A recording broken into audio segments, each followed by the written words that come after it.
W.F. Howes presents an unabridged recording of The Importance of Being Interested by Robin Ince, narrated by the author.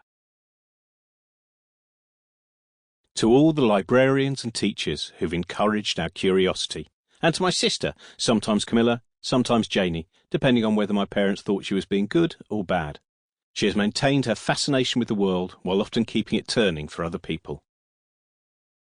That dedication is probably going to really embarrass my sister, and I should also mention that I have got another sister, and I promised Sarah that if I write another book, I'll very probably dedicate it to you. Well, at least one of the books that I write, anyway. Whew. Forward by Brian Cox. Here he is.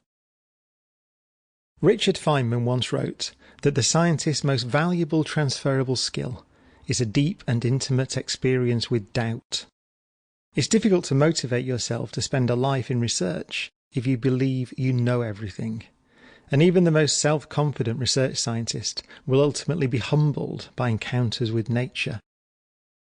This is the best argument I know for maintaining at least a small component of science throughout every citizen's education.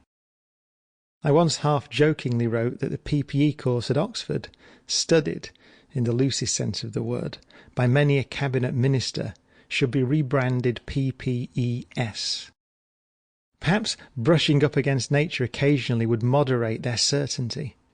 After all, as Feynman also pointed out, democracy itself rests on the acceptance that we don't really know how to run a society. That's why we change our politicians every 4 or 5 years.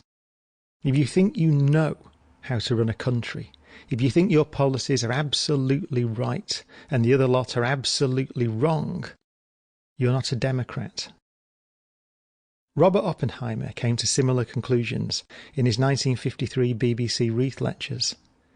Nature forces us to hold seemingly contradictory ideas in our heads in order to understand what we observe. A thing as simple as an electron is sometimes best thought of as a wavy extended object, and sometimes as a point-light speck.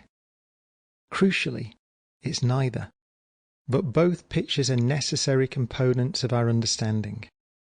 Similarly, society may appear to be riven by tensions between the competing human desires for individual freedom and collective responsibility. But riven is the wrong word, because both desires are present in every individual, and both are therefore necessarily present in society. The democratic process gently swings the pendulum one way and the other, and the swing is both the manifestation and the guarantor. Sample complete. Ready to continue?